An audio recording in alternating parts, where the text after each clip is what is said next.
My parents sold my lake house to cover my sister's $150,000 wedding. They laughed and said, "Thanks for the wedding gift."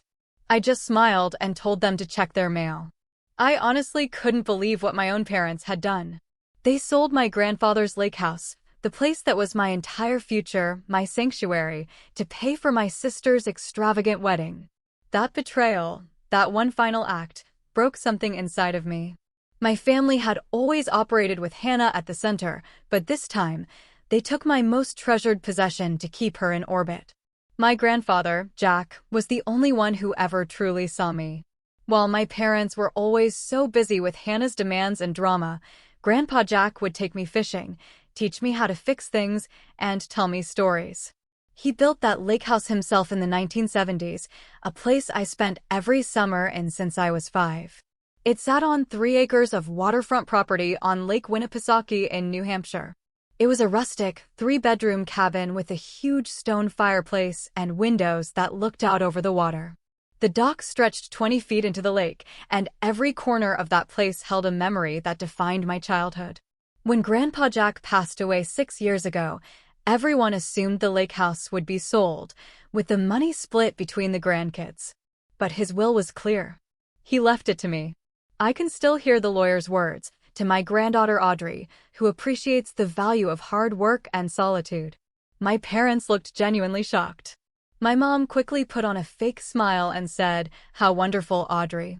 You always were Jack's favorite." But the tone was all wrong. My dad just looked disappointed, probably already calculating the lost money from the sale. Hannah, who was 27 at the time, didn't even try to hide her feelings. But that property is worth a fortune now. Why would he leave it all to Audrey? I spent just as much time there as she did. That was totally untrue, of course. Hannah always found the lake house boring, preferring to go back to town where she could shop and socialize. This was just a familiar part of our family's long history. From the very beginning, Hannah was the sun, and the rest of us were just planets in her orbit. She was the pretty one, the social one, the one who needed things. I was the responsible one, the self-sufficient one, the one who was supposed to understand why all the resources went to Hannah. When she wanted ballet lessons, my parents found the money. When I wanted to go to an architecture camp, I was told to save my babysitting money. When she crashed her first car, my parents replaced it. When I needed money for college textbooks, I worked 2 jobs to afford them. Despite all of that, I built a successful career as an architect. I put myself through school and started my own small firm. My parents' acknowledgement of my success was always a bit of a surprise to them, like they never expected me to accomplish anything on my own. Meanwhile, Hannah bounced from job to job, always complaining that each one was beneath her. My parents subsidized her rent and paid off her credit cards multiple times. They never questioned her choices. 3 years ago, when Hannah met James, my parents were thrilled. James came from a wealthy family, worked at his dad's investment firm, and seemed like he could give Hannah the life she thought she deserved. What my parents either didn't notice or chose to ignore was that James was just as financially irresponsible as Hannah.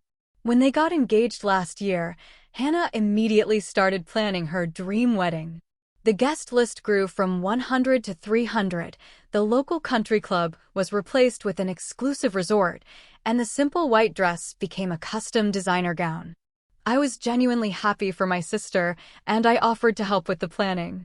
I even suggested the lake house could be a nice place for a rehearsal dinner. Hannah just waved me off, saying it wasn't glamorous enough. As the wedding planning went on, my parents started looking more and more stressed. My dad became vague when I asked him about work. My mom started checking her phone whenever money came up. When I asked if they were worried about the costs, my dad just gave me a fake, cheerful smile. "Your sister only gets married once," he said, even though we all knew that wasn't true. I even offered to contribute a few $1,000s, but my dad cut me off, saying it was unnecessary. Looking back, the signs were all there. I just couldn't bring myself to believe my parents would go to such lengths to keep up with the family dynamic that had always existed. Then, about 6 months before the wedding, the subtle hints became impossible to ignore. Hannah's Instagram became a full-blown showcase of extravagance. A dress handcrafted in France, a $15,000 photographer, weekly updates about custom everything. During a Sunday dinner at my parents' house, I casually mentioned that I was going up to the lake house to do some maintenance. My mom quickly said, "Oh, you don't need to bother with that. Your father hired someone." This was news to me. My dad just replied, "Just someone new. Ted retired." This was weird, since I had just spoken with Ted 2 months ago, and he hadn't said anything about retiring. I tried to call him the next day, but the number went straight to voicemail. I told myself he was probably just busy, but a gut feeling told me something was wrong. Around that same time, I noticed several family photos with the lake house in them were gone from my parents' walls. My mom claimed they were just being reframed. Then came the shopping spree. Hannah showed up at another family dinner with a brand new diamond bracelet, saying it was an early wedding gift from Mom and Dad. The next week, she announced a 3-week honeymoon in Bali and the Maldives.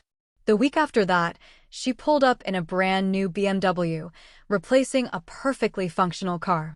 I asked my friend Sophia where all this money was coming from. "Maybe James's family is contributing," she suggested. "Didn't you say they have money?"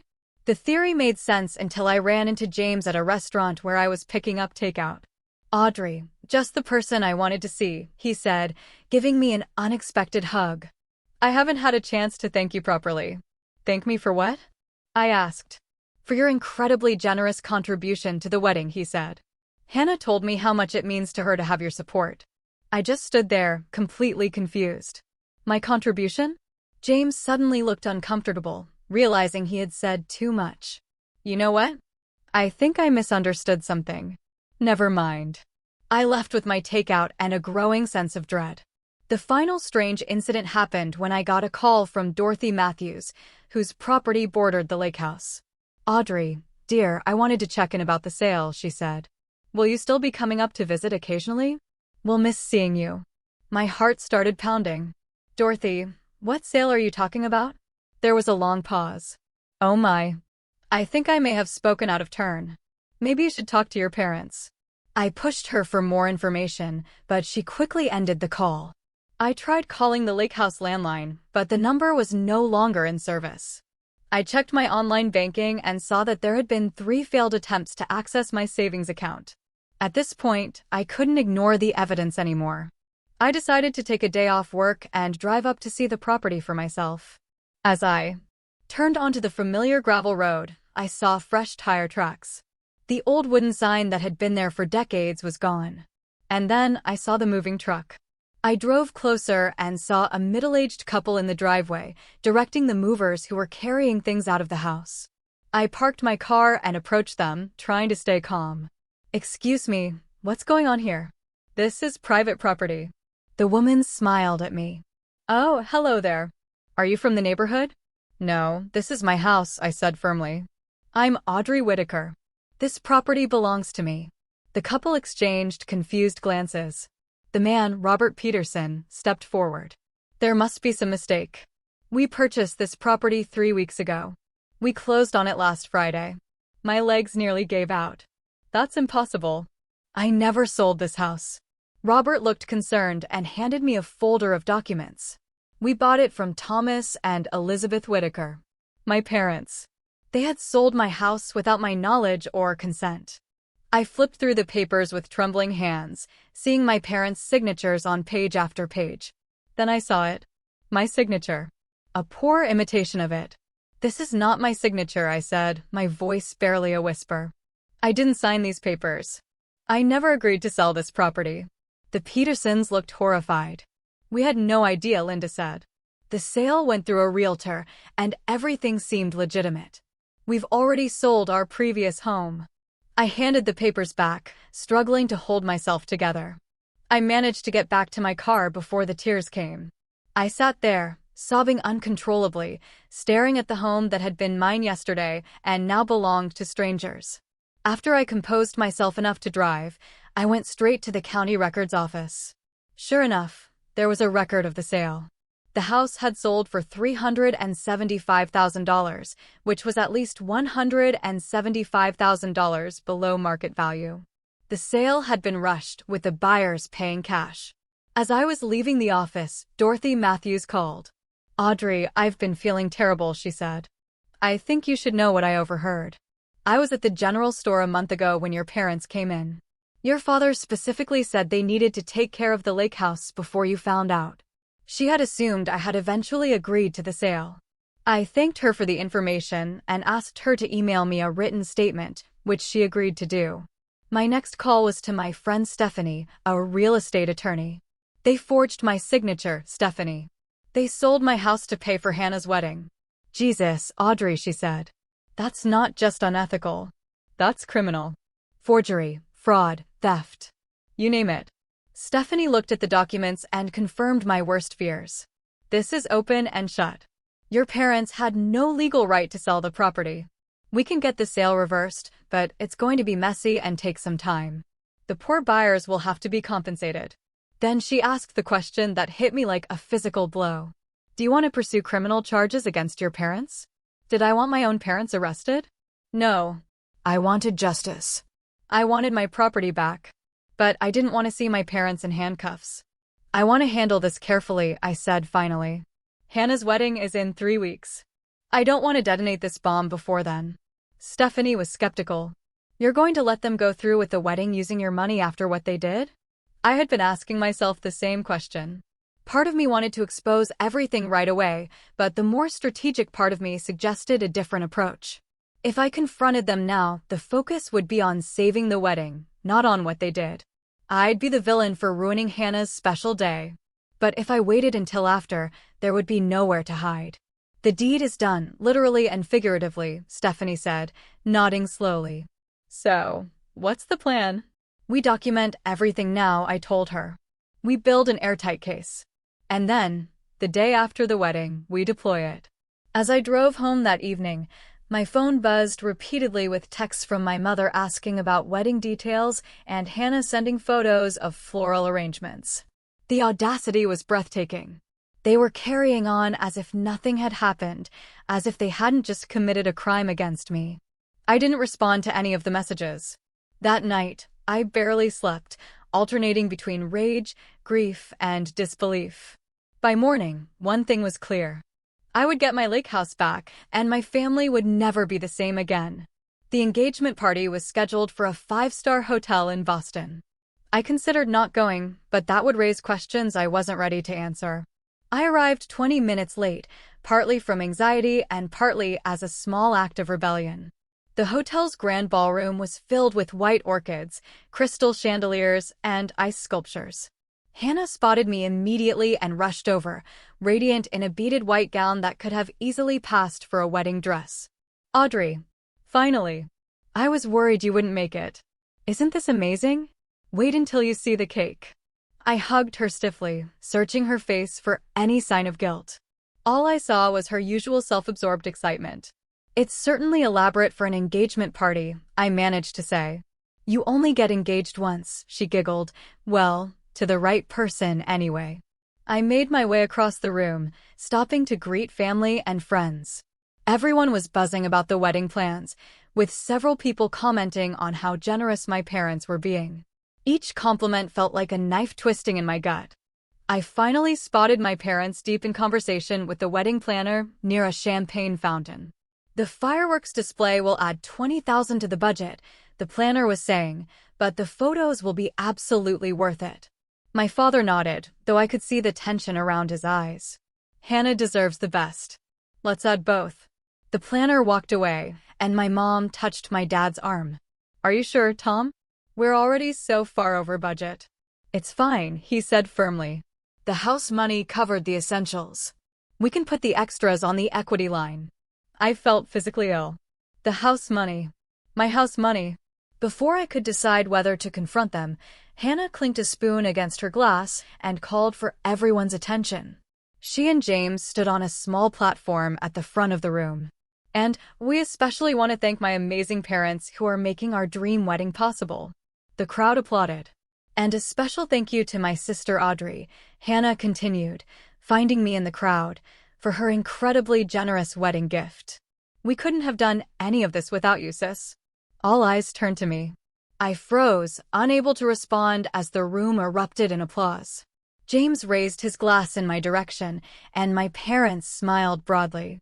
"Thanks for the wedding present," my father called out to appreciative laughter. I managed a tight smile and a slight nod, then immediately headed for the restroom. I locked myself in a stall and tried to control my breathing. They were publicly thanking me for a gift I never gave, for money they had stolen through fraud and forgery. The audacity was breathtaking. After splashing cold water on my face, I returned to the party, determined to maintain my composure. I needed to continue gathering information, not create a scene. I circulated through the crowd, accepting congratulations for my generosity. My Aunt Patricia cornered me by the dessert table. "Audrey, darling, such sad news about selling the lake house. I know how much it meant to you, but what a wonderful sister you are to make such a sacrifice for Hannah's happiness." I nearly choked on my champagne. "What exactly did you hear about the lake house, Aunt Patricia?" "Just that you decided to sell it to help fund the wedding. Your mother said you were having second thoughts, but she assured me you came around to the idea." Each word was another revelation of the narrative my parents had constructed. They weren't just thieves, they were actively trying to control the story. As I made my way through the party, I saw evidence of the lake house money everywhere.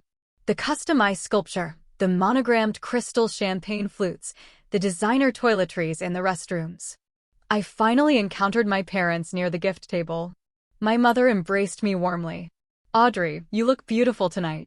"Thanks, Mom." "Quite a party." "Only the best for your sister," my father said, putting his arm around my shoulders. "We're so proud of you both, you know. Hannah with her upcoming marriage, and you with your successful business." I wondered if he even realized the irony. Hannah was being rewarded with a $150,000 wedding for getting married, while my years of hard work earned a casual mention. "The lake house sold quickly," I said, watching their faces carefully. My mother's smile faltered for a millisecond before she recovered. "Oh, have you been up there recently?" "I met the new owners," I said, keeping my voice neutral. "The Petersons. They seem nice." My parents exchanged a quick glance. My father cleared his throat. "Yes, well, property values in that area have really peaked. It was a good time to sell." "Funny, I don't remember putting it on the market," I said. Another quick glance between them. My mother laughed nervously. "Audrey, this is hardly the time or place for this discussion. We should focus on celebrating Hannah's engagement." "You're right," I said, smiling. "We'll have plenty of time to discuss it later." I left the party shortly after, unable to stomach any more of the farce. In the Uber home, I called Stephanie and updated her on everything I had learned. "They're gaslighting you now," she said. "Creating a narrative where you agreed to the sale. This actually strengthens our case." "They seem to think they'll get away with it," I said, staring out at the Boston skyline. "They have no idea what's coming." The next morning, I met with Stephanie to formalize our strategy. She had already drafted a preliminary legal brief outlining the unauthorized sale and forged documents. "Here's what we know," she said. "Your parents sold the property for $375,000 on June 5th. The buyers paid cash. Your parents forged your signature on multiple documents, including the deed transfer. And they appear to have accessed the funds immediately. How did they get away with it?" "Don't these documents require a notary?" I asked. "That's our next avenue to investigate," she said. Either they found a notary willing to overlook the forgery, or, more likely, they forged the notary signature as well. We spent the next hour outlining our approach. Stephanie would file for an emergency injunction to prevent any further transactions related to the property. She would also prepare documents to report the forgery to the district attorney's office, though we would hold off on filing those until after the wedding. She also connected me with a criminal defense attorney named Martin Clean. "This is a clear case of fraud, forgery, and theft," Martin said after hearing the details. "The DA could absolutely pursue charges, and a conviction would be likely. Your parents could be looking at substantial fines and potentially jail time." The thought made my stomach turn. Over the next week, I assembled a comprehensive file documenting every aspect of the fraud. Dorothy Matthews provided a written statement. I obtained bank records showing the suspicious deposits. Stephanie located the notary whose stamp appeared on the documents, who confirmed she had never notarized them and would provide an affidavit stating her stamp had been used fraudulently. The most damning evidence of all was finding online posts from Hannah about wedding expenses that directly correlated with withdrawals from my parents' account after the lake house sale. In one post, she shared photos of her $15,000 dress, and on the same day, my parents withdrew that exact amount. What about the emotional impact? I asked Stephanie during one of our planning sessions. I want them to understand what they've taken from me. It wasn't just property. It was my connection to my grandfather, my memories, my future plans. That's why I suggested the letter, she said. The legal documents handle the facts and finances. The letter is where you address the personal betrayal. I spent days drafting, revising, and redrafting that letter. How do you adequately express the feeling of having your own parents steal from you? In the end, I kept it simple and direct. Mom and Dad, what you did was not just illegal. It was a profound betrayal of trust. The lake house was not just property to me. It was my connection to Grandpa Jack, who saw me when the rest of the family didn't. It was my sanctuary. You took that from me without asking. You forged my name. You spent the money on one day of celebration for Hannah, prioritizing her desires over my rightful inheritance. I am pursuing all legal avenues to reclaim what is mine. The attached documents outline the serious legal consequences of your actions. Hannah's wedding will proceed as planned. I will not punish her by disrupting her day. But once the wedding is over, there will be a reckoning. As the wedding approached, maintaining the charade became increasingly difficult. Hannah sent daily texts. My mother called repeatedly. My father emailed asking if I was giving a toast. I responded with minimal engagement, pleading work commitments. I attended the necessary pre-wedding events, maintaining a detached politeness that several relatives commented on. You seem distant, Audrey. Is everything okay? My uncle asked during the rehearsal dinner. Just busy with work, I replied with the smile I had perfected. The night before the wedding, I could barely sleep. I reviewed the plan one last time: attend the wedding, maintain composure, allow Hannah her day. Then, the morning after, Stephanie would send the legal package to my parents, and I would forward my letter via email. The reckoning would begin. As I finally drifted off to sleep, I thought of Grandpa Jack and what he would say. I could almost hear his voice. Stand your ground, Audrey. Some things are worth fighting for. The wedding day arrived with perfect weather. The ceremony was scheduled for 4 p.m. at St. John's Episcopal Church, with the reception to follow at the Rosewood Estate, one of the most exclusive venues in the region. I arrived early for the bridesmaids' photos, wearing the pale pink gown Hannah had selected. The photographer positioned us on the church steps, arranging us for the perfect shot. Hannah stood in the center, radiant in her custom French gown with its 15-foot train and delicate beadwork. Throughout the photo session, I maintained my composure by mentally cataloging the costs. Hannah's dress, $15,000. Professional hair and makeup, $3,000. The photographer and videographer package, $15,000. Flowers for the church, $8,000. Each item represented another piece of my stolen property, another memory of the lake house converted into ephemeral wedding trappings. The ceremony was elaborate, with a string quartet, a professional opera singer, and custom-written vows. Hannah cried beautifully on cue. My parents beamed from the front row, the proud architects of this perfect day. I performed my bridesmaid duties mechanically, holding Hannah's bouquet and adjusting her train as needed. Inside, I felt nothing but a cold determination to see this through. After the ceremony, guests were transported to the Rosewood Estate via a fleet of vintage Rolls-Royce cars. The estate had been transformed with thousands of flowers, twinkling lights, and elegant drapery. The cocktail hour featured a raw bar, a caviar station, and a champagne fountain just like the one from the engagement party. I circulated among the guests, accepting congratulations on my sister's behalf and deflecting questions about the lake house with vague responses. It was a difficult decision, I would say. Or sometimes we have to make sacrifices for family. Dinner was served in the estate's grand ballroom, where each table had elaborate centerpieces of orchids and roses. The menu included Wagyu beef, butter-poached lobster, and gold-flake desserts. A 10-piece band played on a custom-built stage. During the toasts, my father stood and raised his glass. To my beautiful daughter Hannah and her wonderful new husband, James. Your mother, and I couldn't be prouder. We have spared no expense to make this day perfect for you because you deserve nothing but the best. The crowd applauded enthusiastically. I took a long sip of champagne to avoid having to smile. After a touching speech from the maid of honor and some anecdotes from the best man, Hannah herself stood up, a little tipsy from the champagne. I just want to thank everyone who made this day possible, she said, her voice thick with emotion. My amazing parents who gave me everything I ever wanted, and my sister Audrey, who made the biggest sacrifice of all. She turned to look at me. I know how much that lake house meant to you, and the fact that you were willing to let it go for my special day means more than I can say. The room erupted in applause. I felt dozens of eyes on me, expecting some response. I raised my glass slightly and nodded, not trusting myself to speak. As the evening progressed, the alcohol flowed freely and the dance floor filled. The cake cutting, the first dance, the father-daughter dance, it all unfolded according to plan. I remained on the periphery, observing it all with detached interest, like an anthropologist studying a strange ritual.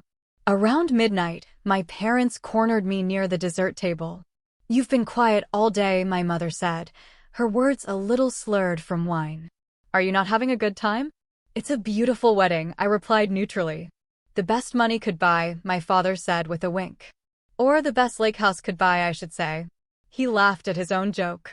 We never properly thanked you, my mother added, squeezing my arm, for understanding about the house. It really was the only way to give Hannah the wedding she deserved. I looked at them, both these people who had raised me, who had just admitted to stealing from me as casually as commenting on the weather. A strange calm settled over me. You should check your mail tomorrow, I said with a slight smile. My father frowned. What? Why? Just some information I think you'll find interesting, I said. Enjoy the rest of the evening. I walked away, leaving them looking confused. It was the only moment of satisfaction I had felt all day. The wedding concluded with a grand sparkler send-off as Hannah and James departed for their 3-week honeymoon in a vintage Bentley. My parents stood arm in arm, looking exhausted but triumphant. I returned to my apartment and sent a text to Stephanie, wedding complete. Proceed as planned tomorrow. The next morning, at precisely 9 a.m., a courier delivered the legal package to my parents' home.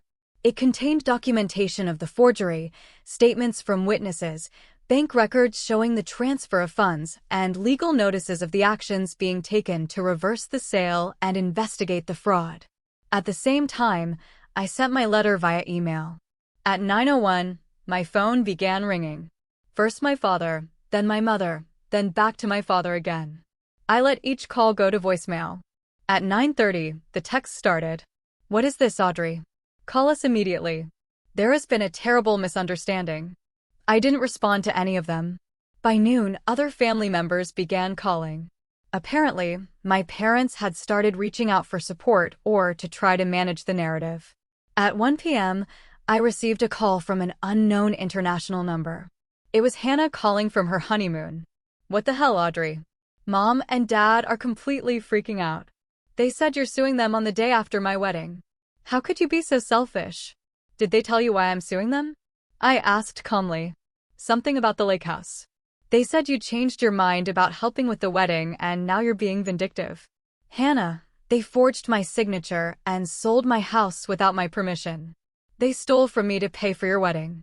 Did you know about it? There was a long pause. I knew they were using money from the lake house sale, she finally said, her voice small. But they told me you had agreed to it, that you were doing it as a wedding gift. And you believe that? I asked.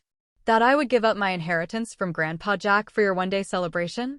It's not just one day, she protested weakly. It's my marriage, my future with James. Your marriage and future with James have nothing to do with stealing my property, I said. If you knew nothing about the forgery, then my issue is not with you.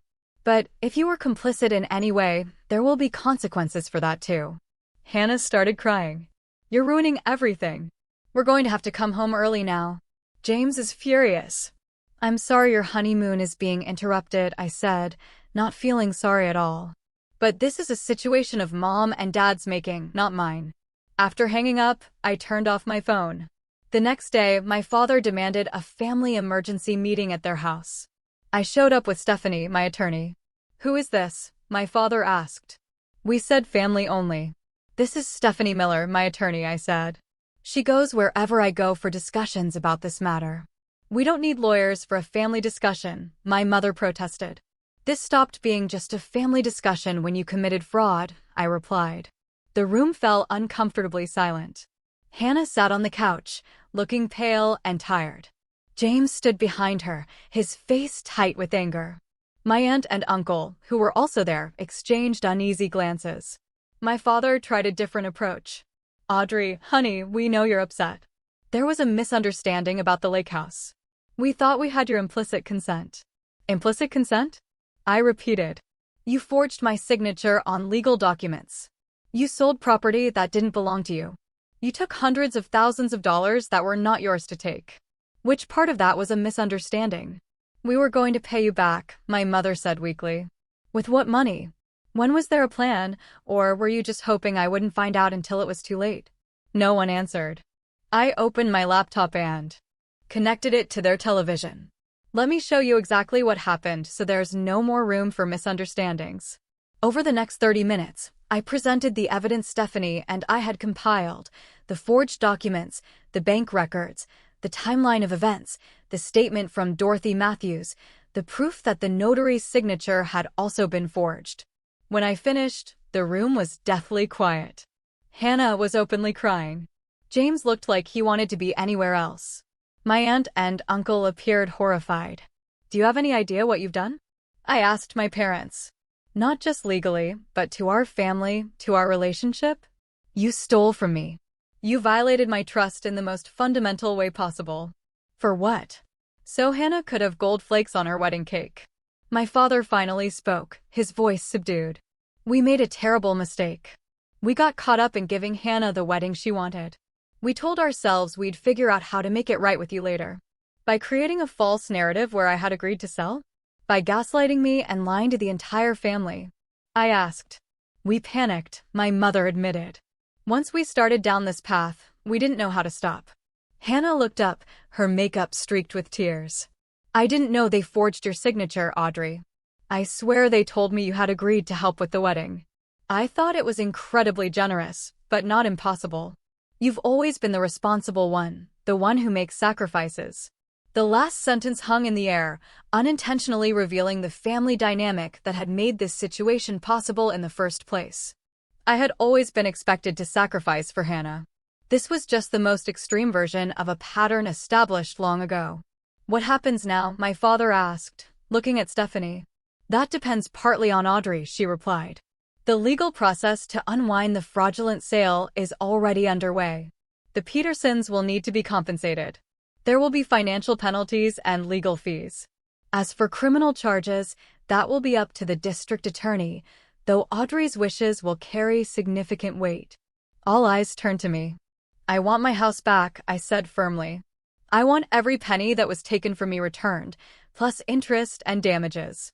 I want a public acknowledgement of what you did and an apology to everyone you lied to about this. And I want you both to get counseling to understand why you thought this was acceptable." My parents nodded mutely. "As for criminal charges," I continued, "I don't want to see you in jail, but that may not be entirely up to me. What you did was a crime, and there may be consequences beyond what I can control." My parents' apology felt both genuine and wholly inadequate. The damage was done. Trust once broken at such a fundamental level couldn't be easily repaired. "We'll do whatever it takes to make this right," my mother added. I looked around the room at my family, seeing them with new clarity. The parents who had always prioritized Hannah's wants over my needs. The sister who had benefited from this dynamic her entire life. The extended family who had observed but never intervened. "Making this right will take time," I said finally. "And things will never be the same between us. That's the real cost of what you did." The legal aftermath unfolded over the next 6 months. The sale of the lake house was invalidated. My parents liquidated investments and took out a home equity loan to repay me the full value of the property plus interest and damages. They narrowly avoided criminal charges after the district attorney agreed to a deal that included community service, financial restitution, and mandatory counseling. The lake house returned to my possession, though not without emotional complications. The first time I visited after regaining ownership, I sat on the dock for hours, reconnecting with the property and processing everything that had happened. The space felt different, somehow tainted by the betrayal, yet still fundamentally mine. I spent that summer restoring the lake house, both physically and spiritually. I replaced the locks, installed a security system, repainted walls, and refinished floors. Each improvement felt like reclaiming the space, making it mine again. My relationship with my family entered a new phase. Hannah and I spoke infrequently. At first, our conversations were awkward and strained.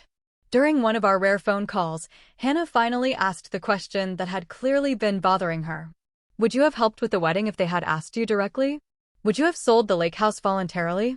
I considered the question carefully. No, I said finally.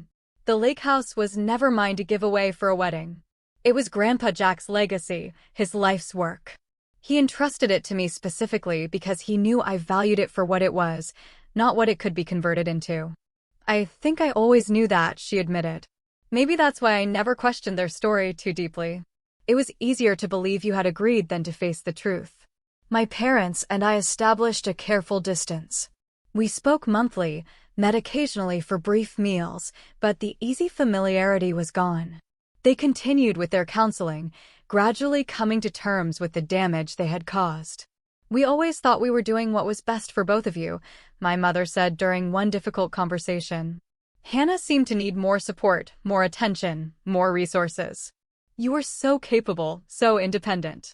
We told ourselves it balanced out somehow. It never balanced, I replied.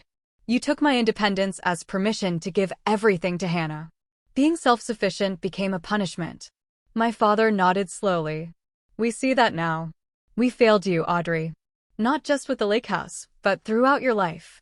We took your strength for granted instead of nurturing it.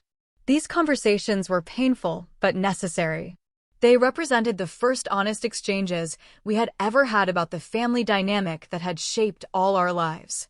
6 months after the wedding, I held a small gathering at the restored lake house. I invited close friends who had supported me through the ordeal, as well as a few extended family members who had reached out with genuine concern. My parents and Hannah were not invited, a boundary that felt necessary for my healing. As we sat around the fire pit that Grandpa Jack had built with his own hands, watching the sunset over the lake, my friend Sophia raised her glass. To Audrey, who taught us all that standing up for yourself isn't selfish. It's necessary. The simple toast brought tears to my eyes. For so long, I had accepted the narrative that putting my own needs first was somehow wrong. That sacrifice was my designated role in the family. Breaking that pattern had been painful, but essential. The lake house became my sanctuary in a new way. I began spending one weekend a month there, sometimes alone, sometimes with friends. I established new traditions, new memories. A year after the wedding, Hannah and James welcomed their first child, a daughter they named Emma. The birth created an opportunity for cautious reconciliation. I visited them in the hospital, holding my tiny niece and feeling the complicated emotions of family bonds that persist despite deep wounds. I want her to know her aunt, Hannah said, watching me rock the baby. I want her to know the lake house and Grandpa Jack's legacy. I want things to be different for her than they were for us. It was the closest thing to a genuine apology I had received from my sister, an acknowledgement that the patterns needed to change for the next generation. 2 years after the wedding, I invited my parents to the lake house for the first time since the incident. It was a brief visit, just an afternoon, but an important step. They walked through the renovated space with visible emotion. Jack would be proud of what you've done here, my father said quietly. He always said you understood the value of this place in a way the rest of us never did. My mother paused by a framed photo of Grandpa Jack that I had placed prominently in the living room. We lost sight of what matters, she said. We got caught up in appearances, in Hannah's demands, in our own insecurities as parents. We forgot that some things are worth more than money can measure. Their visit was not a full reconciliation, but an acknowledgement that healing is a process, not an event.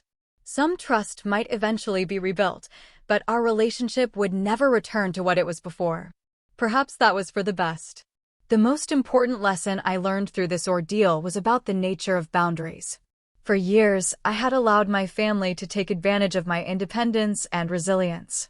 I had accepted less while Hannah received more, telling myself it didn't matter. But in doing so, I had enabled the very dynamic that ultimately led to the theft of my inheritance. Standing up for myself was not just about reclaiming the lake house. It was about reclaiming my place in the family narrative. It was about saying clearly, I matter. My needs matter. My inheritance matters. My boundaries matter. 3 years after the wedding, I stood on the dock at sunset, watching the light play across the water. The lake house was fully mine again in every sense. I had defended it, reclaimed it, restored it, and made new memories within its walls. Grandpa Jack's legacy continued, not just in the physical structure, but in the strength he had seen in me long before I recognized it in myself. Now, I want to turn this over to you. Have you ever had to stand up to family members who crossed important boundaries? How did you handle it, and what did you learn from the experience? I would love to hear your thoughts in the comments below.